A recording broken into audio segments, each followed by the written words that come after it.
I was 13 when I asked a stranger to marry me.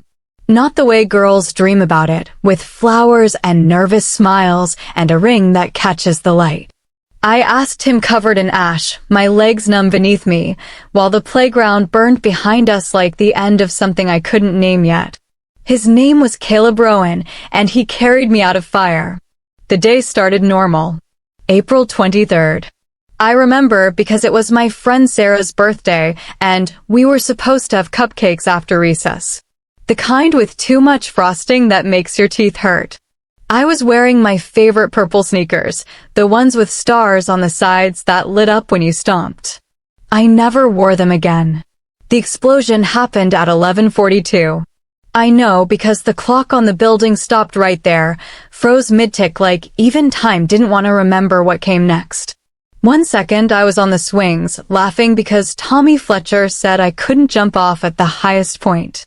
The next second the world was heat and noise and people screaming in a way I'd never heard before. The boiler room. That's what they said later. Faulty gas line. Poor maintenance. 17 kids on that playground. 17 futures that split into before and after in less time than it takes to tie your shoes. I wasn't near the building when it blew. I was lucky, they said. Lucky. As if luck was measured in degrees of destruction, as if being farther from the blast meant anything when the world was ending in slow motion. The swing set collapsed sideways. Metal bent like paper. I remember the chain snapping, remember falling, remember the impact that I felt everywhere except where I should have felt it most. My back hit something sharp. Something wrong. And then my legs just stopped. Not pain. Just silence. Like someone cut the strings on a puppet and forgot to tell the puppet it was supposed to fall all the way down. The smoke came fast. Thick and black and choking. Kids were running, teachers were screaming names, and I was on the ground trying to make my legs work, trying to understand why they wouldn't listen. I wasn't crying yet. I was too confused to cry.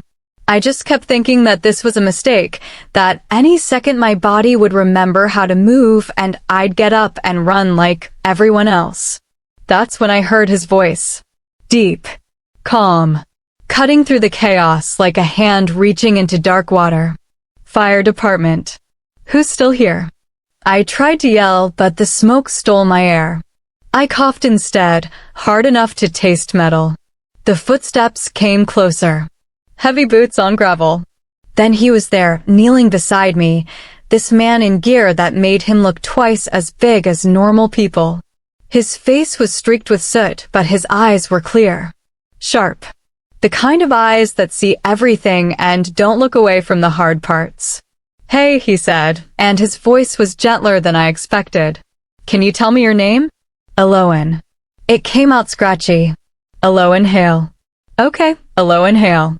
I'm Caleb. I'm going to get you out of here. My legs. I looked down at them, betrayed and useless. I can't feel my legs. Something crossed his face.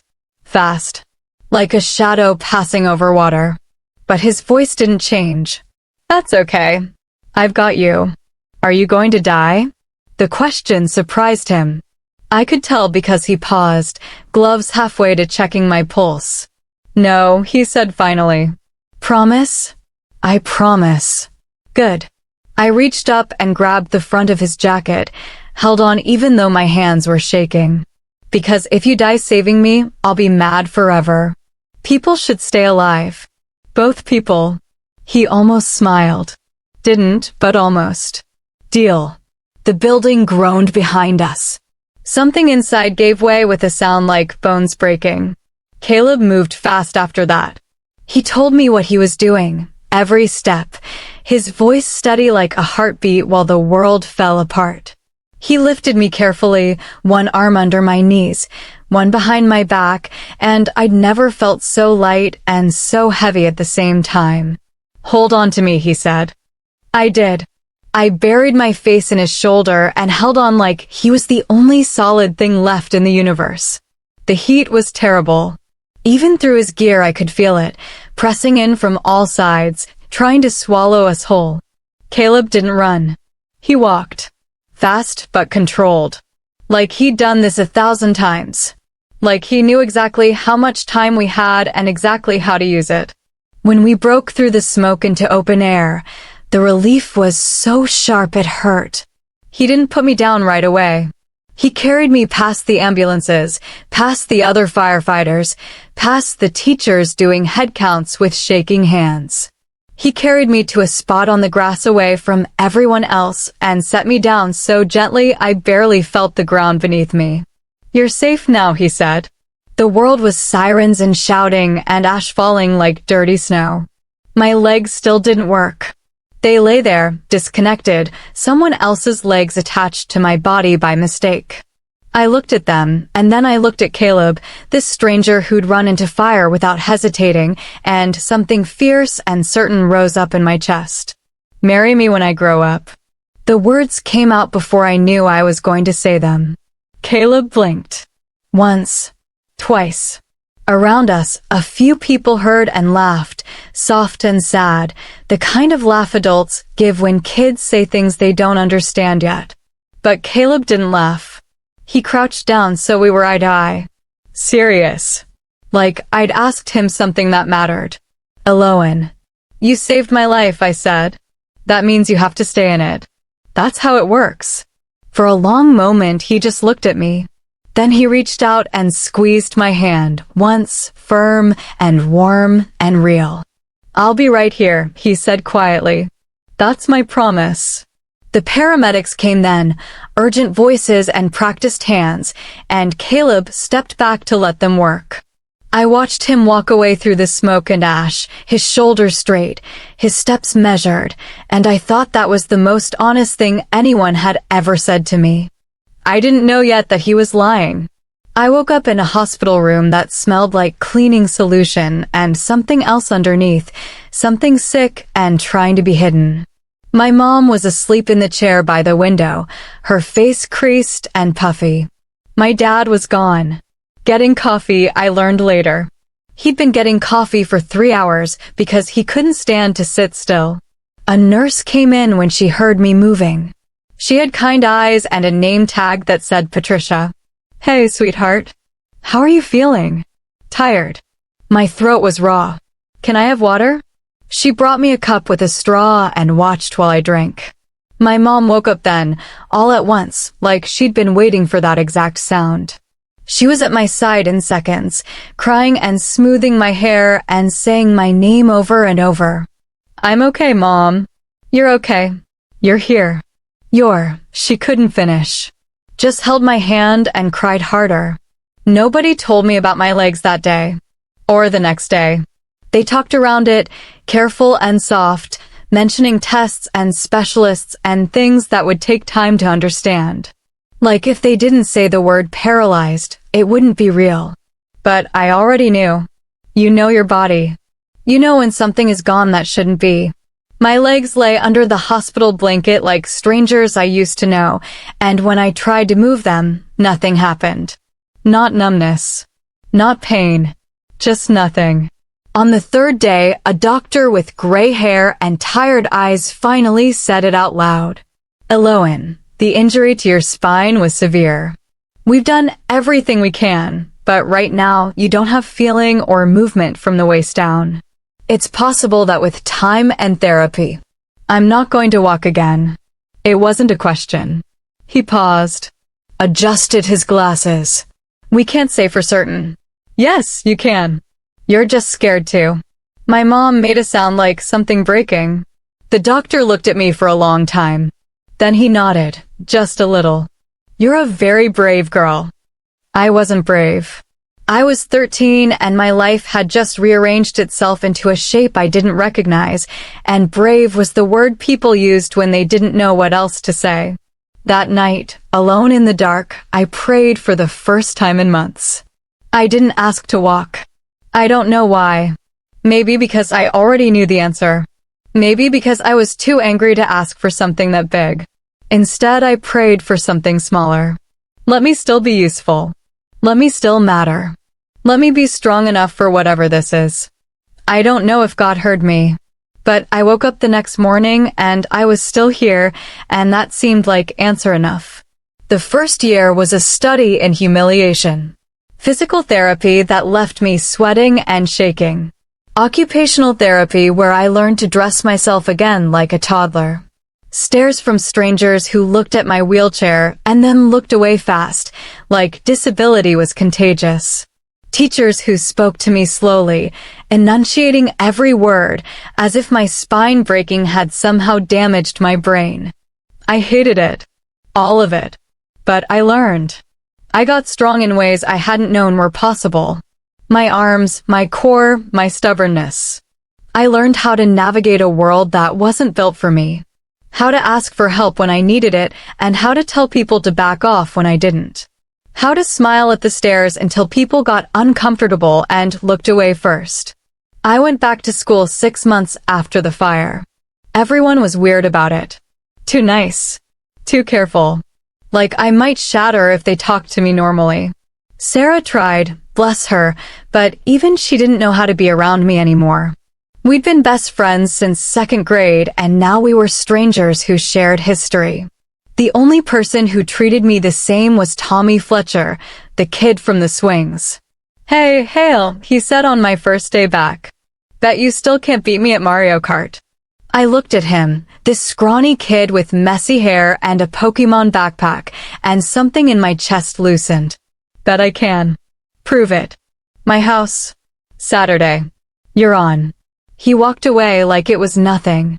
Like I was nothing special and nothing tragic, just another kid he wanted to beat at video games. It was the best thing anyone had done for me in months. I beat him 3 times in a row that Saturday. He called me a cheater and demanded a rematch. We stayed friends all through high school. But Caleb Rowan didn't come back. I waited for him. The first month, I thought he was just giving me space to heal. The second month, I started looking for him at school events, at the grocery store, anywhere a firefighter might show up. By the 6th month, I understood. He'd made a promise to a scared kid in the middle of a crisis. He'd said what he needed to say to keep me calm. And now that the crisis was over, the promise was too. It shouldn't have hurt. He was a stranger. He'd done his job. He didn't owe me anything. But it hurt anyway. I thought about him more than I wanted to admit. Wondered if he remembered me. Wondered if he thought about that day at all, or if it was just another call in a long career of calls. One child among hundreds, nothing special. I told myself to let it go. To stop checking the local fire station website for his name. To stop hoping I'd see his face in the crowd at public events. Mostly I succeeded. Mostly. By the time I turned 18, I'd built a life I could be proud of. Not the life I'd imagined at 13, but a real one. I graduated high school with honors. Got accepted to college for communications. Started volunteering with a disability advocacy group. Made new friends who saw me, not my chair. I dated a little. Awkward, fumbling attempts that mostly ended in mutual embarrassment. Boys my age didn't know what to do with me. They either treated me like I was fragile or like I was a challenge to overcome, proof of how open-minded they were. Neither felt like love. I didn't mind, not really. I was busy. Building. Becoming. But sometimes, late at night, I still thought about a firefighter with careful hands and a promise he couldn't keep. 25 came faster than I expected. I was working for the advocacy group full-time by then, coordinating events and doing public speaking. Turns out I was good at talking to people. Good at making them uncomfortable in productive ways, at asking questions they didn't want to answer about accessibility and inclusion, and why the world was built for some bodies, but not others. The work mattered. It felt like using the anger I'd carried for 12 years and turning it into something that helped people. When they asked me to speak at the annual Firefighters charity fundraiser, I almost said no. Too close. Too familiar. Too many memories of smoke and ash and a voice saying I've got you. But the organization needed the exposure. The Firefighters Union was a big donor. And I was good at my job. So I said yes. The event was at a hotel downtown, the kind with carpet that muffled sound and too many people in too small a space. I arrived early, checked in with the coordinator, and parked myself near the back to review my notes.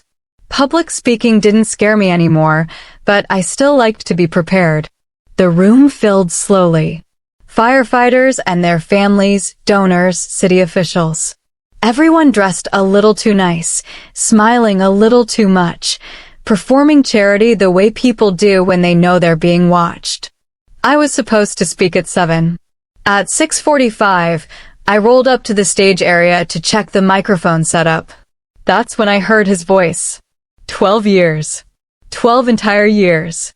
But I knew it instantly, the same way you know a song from the first 3 notes. Deep.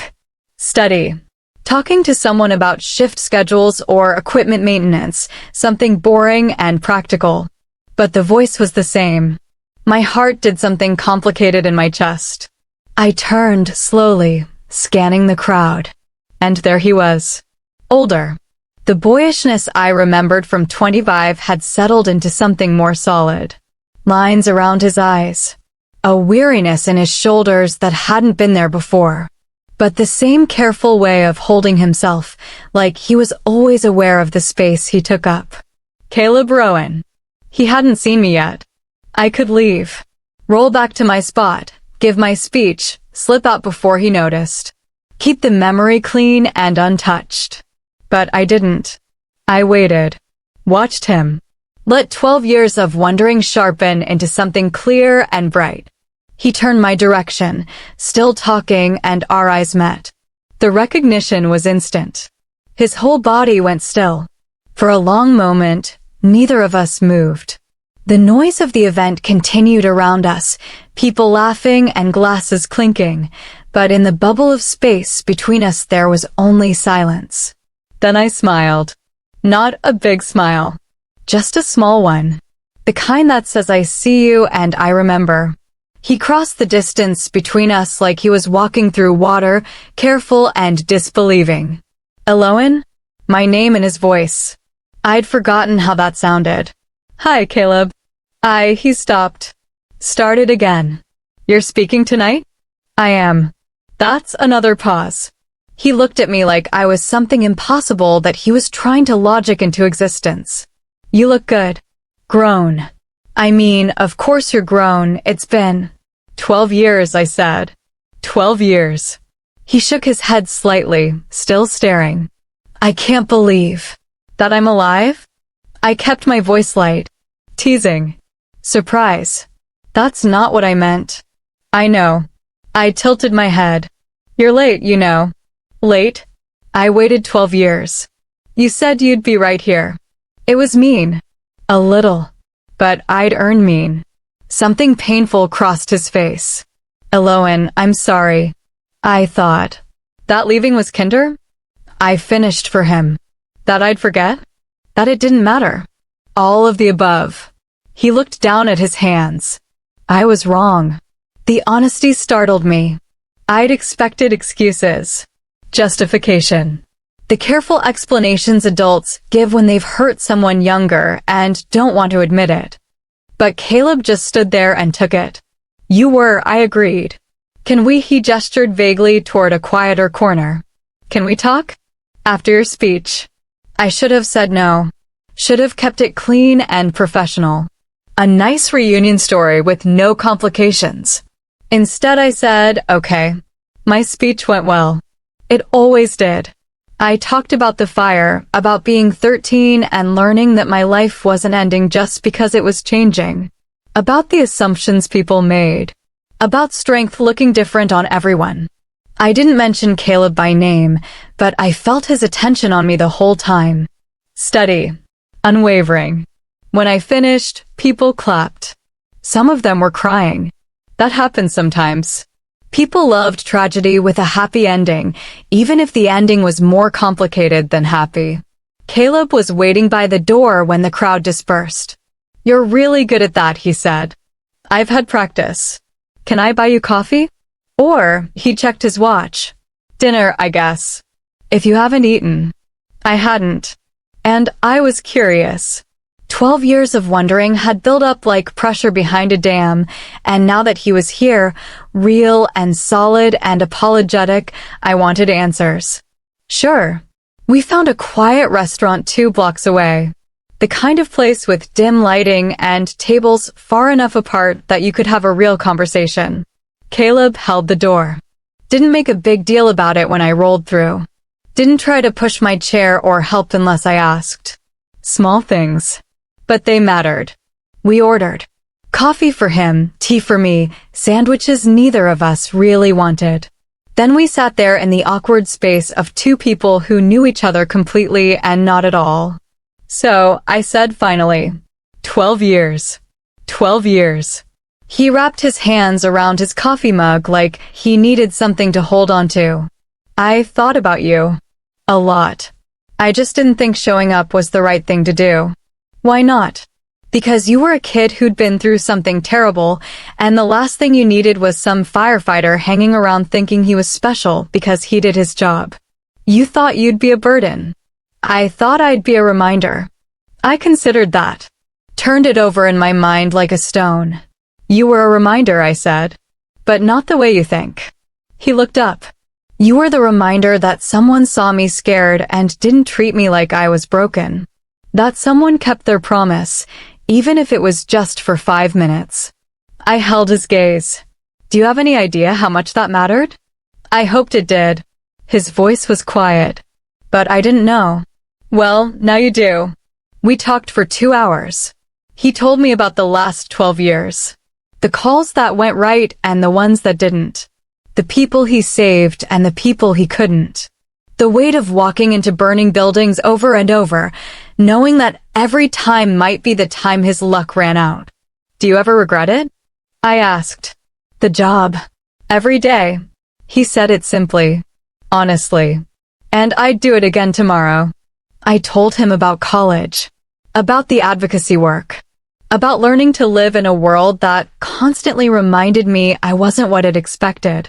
About the anger that had sharpened into purpose.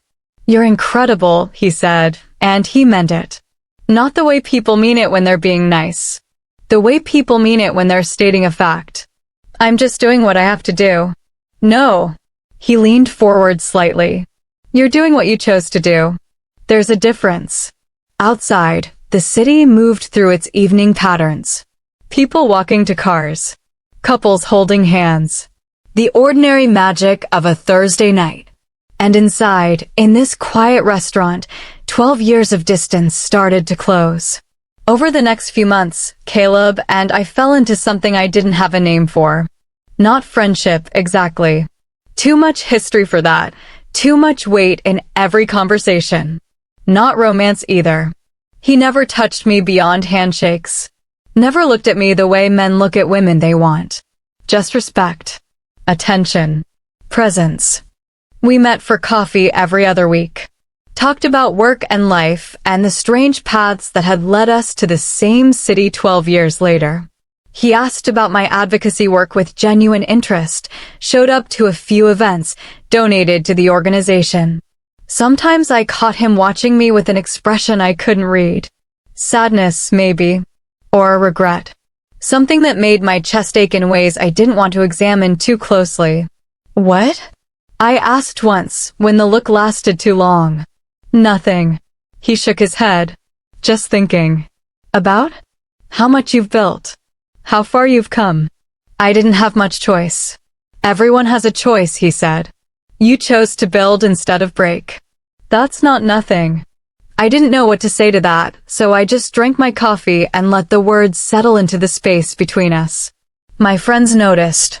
Started asking questions about the firefighter I kept meeting for coffee, the one I mentioned a little too often, the one who made me smile in ways they hadn't seen before. Is he your boyfriend? Sarah asked one night over drinks. No. Does he want to be? I don't think so. Do you want him to be? I stared at my glass. Watched the ice melt into water. I don't know what I want, I said finally. I just know I like who I am when he's around. Sarah reached across the table and squeezed my hand. That's kind of everything, though. Maybe it was. Maybe that was the problem. I started noticing things about Caleb that I hadn't let myself see before. The way he always positioned himself so I had clear access to exits. The way he listened like every word mattered. The way he never, ever made me feel like my chair was something to overcome or ignore. He saw all of me. The strength and the anger and the fear I tried to hide. And he didn't flinch. But he also didn't move closer. It was maddening. This careful distance he maintained. Like he'd drawn a line around himself and refused to cross it, no matter how many times I hinted that he could. One night, 6 months after we'd reconnected, I finally asked him about it. We were walking, well, he was walking, I was rolling through a park near the waterfront. Late summer. The air thick and warm. Fireflies starting to blink in the grass. Can I ask you something? Always. Why did you really stay away? After the fire. He was quiet for a long time. We reached a bench and he sat down, level with me, his forearms on his knees. I was 25, he said eventually. You were 13. And you looked at me like I was a hero, and I knew that was dangerous. Dangerous how? Because hero worship isn't love. It's gratitude. It's trauma. And I didn't want you building your life around some fantasy of who you thought I was. So you just left. I left so you could grow up without me in the way. And now? I pressed.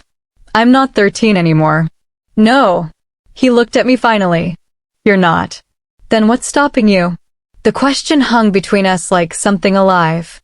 Caleb rubbed his face, tired and torn.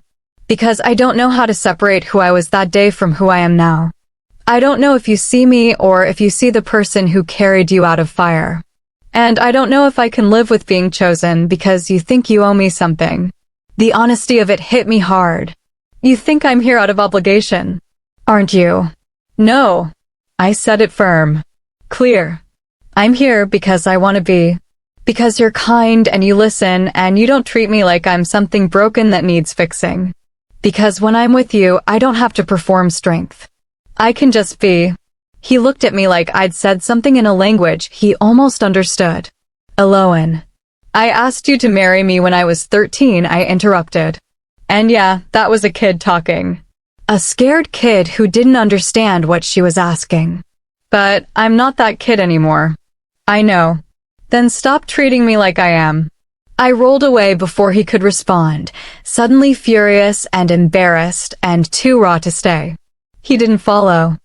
I cried that night. Angry tears that felt like they'd been building for 12 years.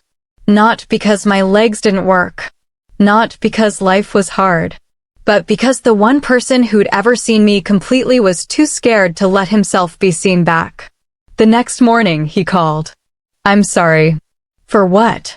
For making you feel like I don't see you. He sounded exhausted. Like he'd been up all night. I do see you. That's the problem. How is that a problem? Because you terrify me, Eloan. You always have. This girl who looked at death and asked me to promise I'd stay alive. Who survived something that should have broken her and came out sharper instead. Who built a life that matters and then invited me into it like I deserved to be there. My heart was doing that complicated thing again. You do deserve to be here, I said quietly. I don't know if I believe that. Then believe that I believe it. Silence. Long enough that I thought he'd hung up. Then, okay. I'll try. It wasn't a declaration of love. It wasn't a promise of forever. But it was a start. Things shifted after that. Subtle, but real. Caleb let me in. Slowly. Carefully. Like he was learning a new language and didn't want to get the words wrong. He told me about the calls that still haunted him. The apartment fire where he'd been 30 seconds too late. The car accident with the kid who looked like his nephew. The weight of carrying other people's trauma in his body, in his memory, in the quiet moments when he couldn't sleep. Do you talk to anyone about it? I asked. I'm talking to you. I mean a professional. He smiled, tired. I tried. A few times. Never stuck. Why not? Because talking about it doesn't make it lighter. It just makes it more real. I understood that. The way some pain needed to be carried in silence, because speaking it out loud gave it too much power. Faith helps, he said one night. Believing that there's a reason for all of it, even when I can't see it. Do you really believe that? Most days. He looked at me. Do you? I thought about it. About being 13 and asking God to let me matter. About all the years since, building something meaningful out of rubble. I think I believe that God gives us what we can carry, I said. Even when it feels like too much. You carry it well. So do you. We sat with that. Two people who'd learned to bear weight in different ways, finding comfort in the company. I started noticing the way he looked at me. Not like a hero. Not like someone guilty. Just like someone who saw me and chose to stay anyway. And I started letting myself look back. Caleb had this way of existing in space. Grounded. Present. Like he'd learned to be still in the middle of chaos and carried that stillness everywhere he went. When he listened with his whole body. When he laughed, it was surprised out of him, genuine and rare. He was careful with his words. Didn't say things he didn't mean. Didn't make promises he couldn't keep. Except he had, once. To a 13-year-old girl covered in ash. I'll be right here.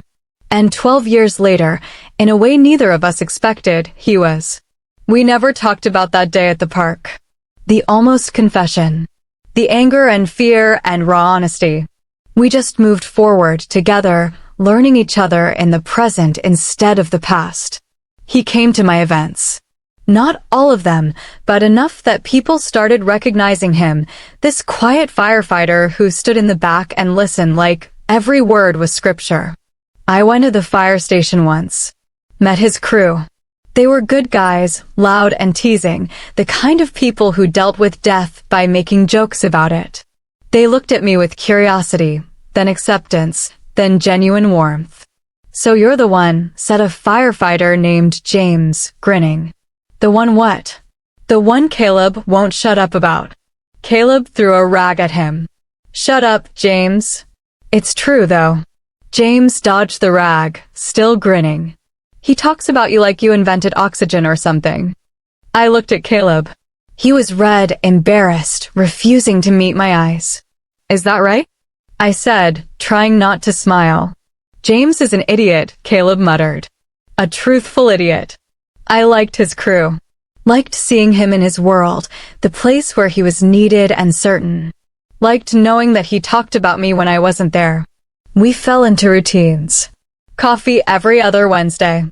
Dinner when our schedules aligned. Long phone calls that started about nothing and ended hours later, with both of us surprised by the time. Sarah said we were dating. I said we weren't. You see him more than I see my actual boyfriend, she pointed out. That's because your boyfriend is terrible at returning calls. Don't change the subject. But I didn't know what subject to use. Caleb and I existed in some in-between space that didn't have words yet. More than friends. Less than lovers. Something quieter and deeper and harder to name. I didn't mind, mostly. I liked the slowness of it. The way we were building something without pressure or expectations. But sometimes, late at night, I wondered what would happen if I pushed. If I asked the question I'd asked at 13, but meant it different. I didn't, though. Because I was scared of the answer. A year passed like that. Slow and sweet and careful. Then came the fundraiser. The same one where we'd reconnected, full circle. I was speaking again. Caleb was on the planning committee this time, which meant I saw him stressed and busy in ways I hadn't before. You okay? I asked, 3 days before the event. Fine. Just a lot of moving pieces. Anything I can help with? He smiled. You're already helping. Your speech last year raised more money than we'd hoped for. People are excited you're coming back. No pressure then. You'll be great. You always are. The confidence in his voice settled something in my chest. The night of the fundraiser, I wore blue. Deep blue, the color of sky right before dark. Sarah said it brought out my eyes. I said it was just a dress. But I'd tried on 4 others before choosing it, so maybe she was right. Caleb found me before my speech, nervous and trying to hide it. You look, he stopped. Started over. That's a good color on you. Thanks. Are you ready? I'm always ready. He smiled, but there was something else underneath. Something that looked like he wanted to say more, but didn't know how. What? I asked. Nothing. He shook his head. Never mind. You should go. You're on in 5. I wanted to push. To ask what he'd been about to say. But people were waiting and I had a job to do. We'll talk after, I said. After, he agreed. My speech was different that year. More personal. I talked about promises people make in crisis. About the gap between intention and action. About learning to forgive people for being human. I didn't say Caleb's name, but I felt him listening. Afterward, people crowded around with questions and praise and business cards.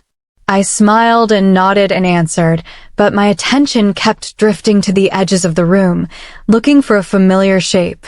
When the crowd finally thinned, he was gone.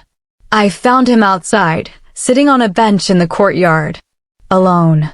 Looking up at a sky too bright with city lights to show stars. Hey! He turned, surprised. Hey! Sorry, I just needed some air. Mind if I join you? Never. I rolled up next to the bench. We sat in comfortable silence for a minute, listening to the muffled sounds of the fundraiser inside. Your speech was good, he said finally. You already told me that last year. It's still true. I studied his profile. The tension in his jaw. The way his hands gripped his knees. What's wrong? Nothing's wrong. Caleb. He sighed. Ran his hands through his hair. Do you remember what you asked me? That day. My heart stuttered. I remember. I think about it sometimes. Wonder what would have happened if I'd said yes. You couldn't have said yes. I was 13. I know. But you're not 13 anymore. The air between us changed. Sharpened. No, I agreed carefully. I'm not. He turned to face me fully. And I'm not the person who said it out of pity or obligation or because I felt guilty for not dying that day. What are you saying? I'm saying that I've spent 12 years trying not to want something I didn't think I deserved. And I'm tired, Eloin. I'm tired of being careful. I'm tired of pretending that knowing you is just coincidence or duty or anything other than the best thing that's happened to me in a decade. My breath caught. But he continued, and the word landed heavy between us. I can't be the man you needed when you were 13. I can't be the hero from your memory. I'm just me. Flawed and scared and probably going to mess this up. I don't want a hero, I said. My voice came out steadier than I felt.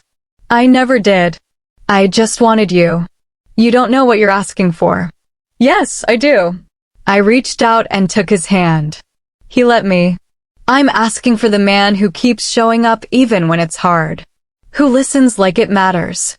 Who sees me as whole instead of broken. I'm asking for my friend. Who I love. As a person. Not a memory. The last word hung in the air like confession. Caleb's eyes were bright. Almost wet. You love me. I do. Saying it felt like stepping off a cliff. And you don't have to say it back. You don't have to feel the same way. I just needed you to know. Eloin. His voice broke on my name. It's okay, I said quickly. Really. I love you too. The words stopped my heart. You. I love you, he repeated. Stronger this time. Like he was practicing how it felt. I've loved you for longer than I've let myself admit. And I've been terrified that saying it out loud would ruin everything. That you'd realize I was just another person who saw you as a miracle instead of a human. But you're right. You're not broken. You never were. And I don't love you because you survived. I love you because of who you chose to become after. I couldn't speak. Could barely breathe. But I can't, he squeezed my hand. I can't be with you if you're choosing me out of gratitude. Or nostalgia. Or some idea of who you think I am. I'm not, I said. I'm choosing you because you make me laugh. Because you're kind without being soft. Because you carry pain without letting it make you cruel. Because when I imagine my future, you're in it. Not as a hero, just as you. He looked at me like I'd handed him something precious and terrifying. Ask me again, he said quietly. What? What you asked me 12 years ago. Ask me again. As you are now. Not as the girl you were. My heart was racing. This felt bigger than love. Like rewriting history. Like choosing a future. I took a breath. Caleb Rowan. Will you marry me? He smiled. Slow and sure and real. Yes. Then he kissed me. Not on the lips.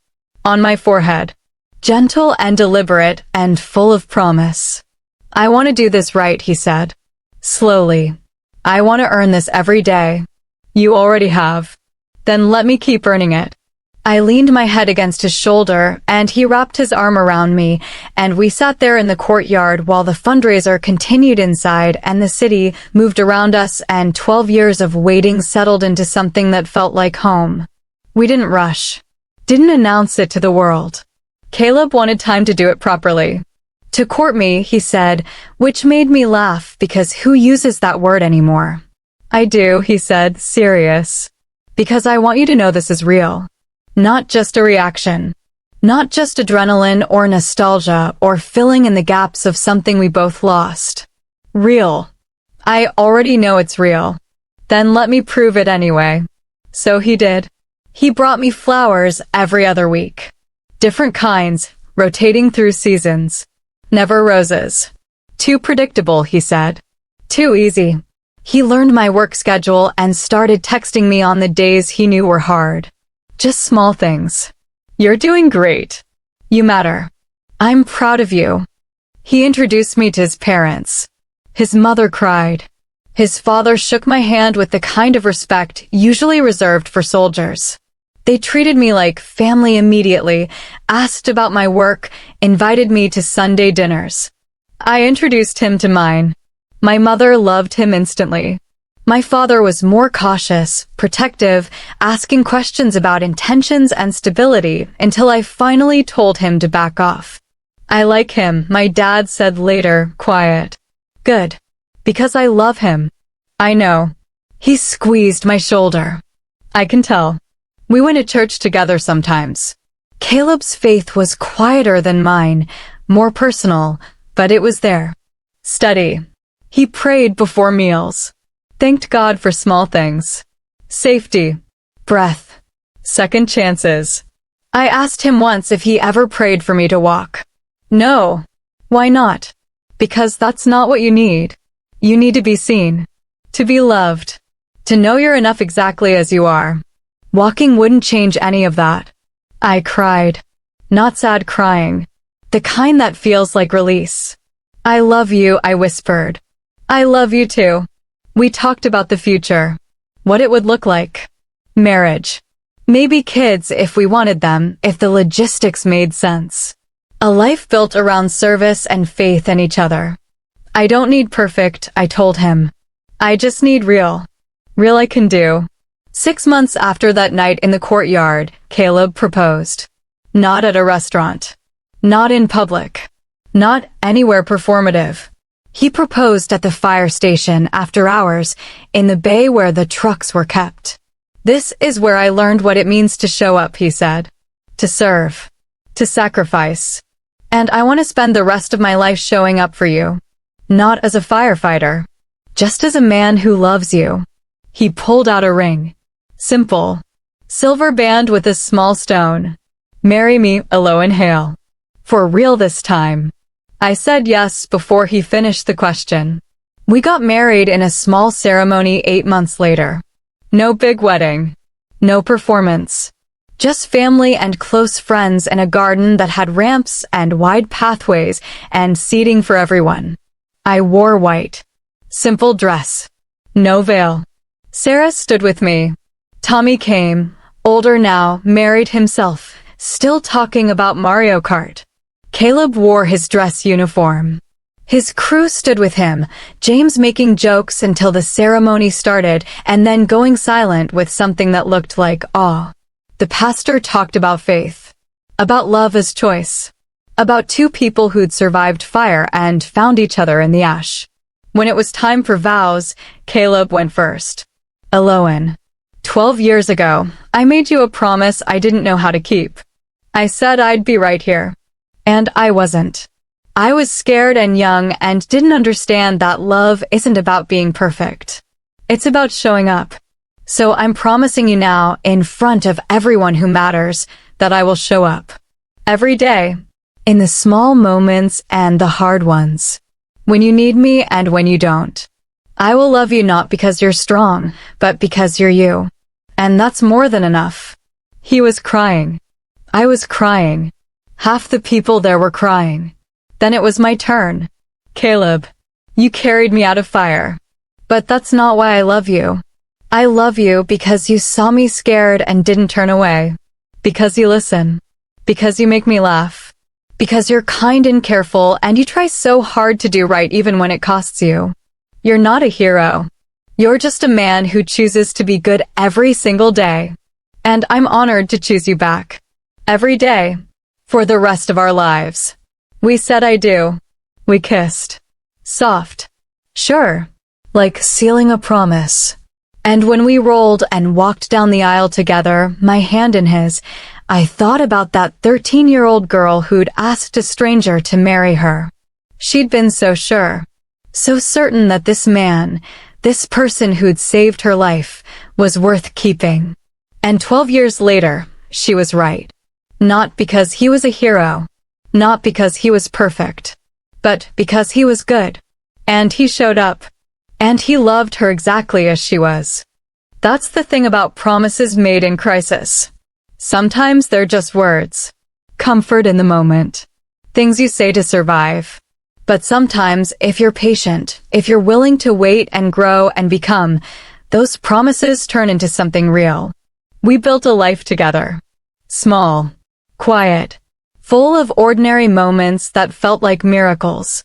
Caleb still fought fires. I still did advocacy work. We found ways to make our schedules fit, our lives overlap, our dreams align.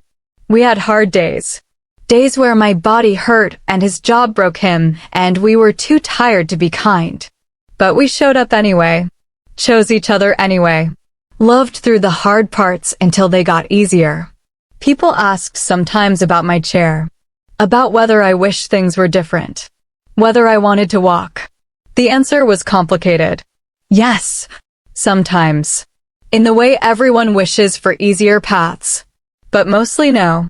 Because this life, this exact life, had led me here. To this man. To this work. To this purpose. And I wouldn't trade that for anything. Not even legs that worked. Caleb understood. He always did. You're whole, he'd say on the days I forgot. Exactly as you are. And I believed him. Because love isn't about fixing.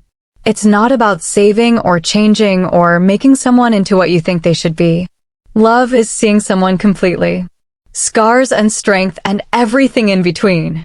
And choosing them anyway. Caleb chose me. I chose him back. And that was enough.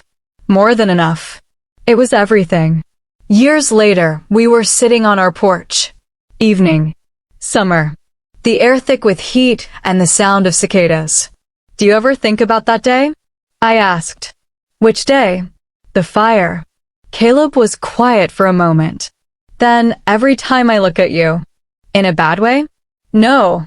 He reached over and took my hand. In a grateful way. Because if that day hadn't happened, I wouldn't have you. That's a weird thing to be grateful for. I know. But I am anyway. I leaned my head on his shoulder. Me too, I whispered. And I meant it. Not grateful for the fire. Not grateful for the pain or the loss or the years of learning to exist in a body that didn't work the way it was supposed to. But grateful for the path. For the way suffering had shaped me into someone strong enough to love without fear. For the way crisis had brought me someone who saw worth in me beyond what I could do. The fire took my legs. But it gave me Caleb. And a life that mattered. And faith that God's timing, while slow and sometimes painful, was never cruel. Just careful. intentional, kind.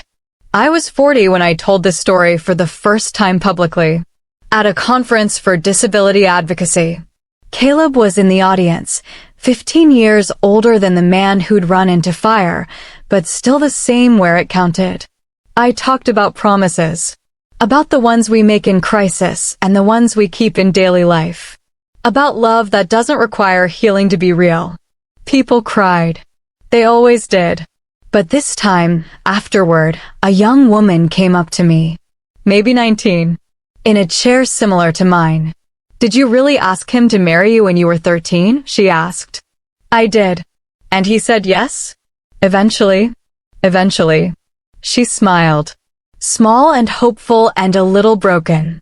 "I'm glad," she said. "I needed to hear that someone like us gets a love story too." My heart squeezed. "You're not someone like us," I said gently. "You're you. Complete. Whole. Worthy of love exactly as you are. The right person will see that. And if they don't, they're not the right person." She nodded, wiped her eyes. "Thank you. Thank you for listening." She rolled away and I watched her go, this young woman at the beginning of her story, and I hoped she found her version of love, whatever shape it took, because everyone deserves that. The kind of love that sees you, that shows up, that chooses you over and over in the quiet, ordinary moments when no one's watching. Caleb met me by the exit. "Good speech," he said. "You say that every time." "It's true every time." He held the door and we left together, moving through the world the way we always had. Him walking, me rolling, partners in the truest sense. And as we drove home through evening traffic, his hand warm in mine, I thought about that 13-year-old girl one more time. The one who'd asked a stranger to marry her covered in ash and fear and hoped she didn't know how to name. She'd been so brave, so sure. And she was right. Not because Caleb was a hero. Not because love looked the way movies promised. But because real love, the kind that lasts, is built in the after. In the showing up.